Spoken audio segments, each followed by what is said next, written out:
rain fell heavily that night in a small town in the north of the United Kingdom. The wind howled through the old streets like something alive.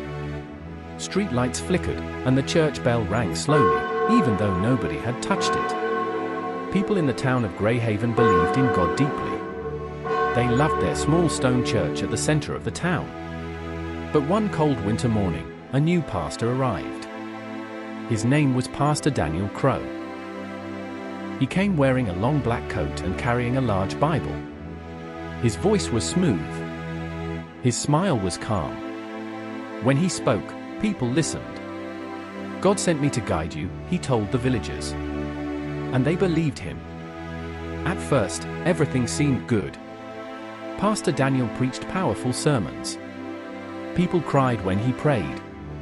Some said they felt strange chills during his services. Others said they heard whispers when he prayed loudly at night inside the church. But the town ignored the strange signs. Old Mrs. Harriet, the oldest woman in Greyhaven, was the first to speak. "That man is not sent by God," she whispered. But no one listened to her. Soon, strange things began to happen. Children started having nightmares about a tall shadow standing behind the pastor. Dogs refused to enter the church. The church candles sometimes turned black after his prayers. Then one night, a young boy named Thomas stayed late in the church to help clean. While sweeping the floor, he heard Pastor Daniel talking inside the prayer room. But Pastor Daniel was not praying. He was whispering. Not in English. The voice sounded deep and wrong. Thomas slowly looked through the door. Pastor Daniel was kneeling. But his shadow on the wall was moving differently from his body. The shadow had horns. Thomas screamed and ran home. When he told his parents, they slapped him. "Do not lie about the pastor," they shouted. But the boy stopped speaking after that night. Months passed. Pastor Daniel became more powerful in the town. People gave him money. Some even signed papers giving him their land for church work. The church services also became stranger. Lights would go out during prayers.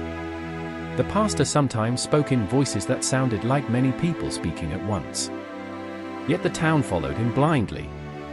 All except Mrs. Harriet. One night, she went to the church alone with a lantern. She opened the heavy wooden door slowly. Inside, she heard chanting. Dozens of voices.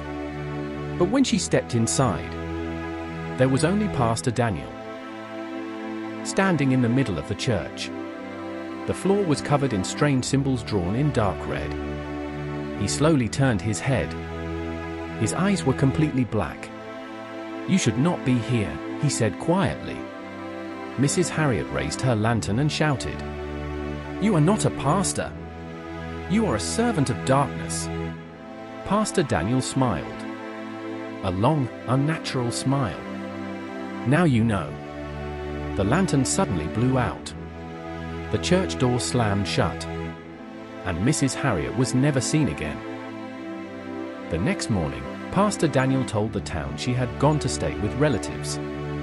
But something had changed. The sky over Greyhaven became darker each day. Crops died. Animals disappeared. People began to grow sick. Yet Pastor Daniel told them it was God testing their faith. So they prayed harder and gave him more. Then came the final night. A storm stronger than any before struck the town. Thunder shook the ground. People ran to the church for safety. Pastor Daniel stood before them, raising his arms. "Tonight," he shouted, "your faith will bring salvation." Lightning flashed. And for 1 second, everyone saw his real face. His skin cracked like burning wood. His eyes glowed red. His shadow on the wall was enormous, with twisted horns. People screamed. But it was too late. The church doors slammed shut by themselves. The wind roared like thousands of voices. The church bell rang wildly. Again.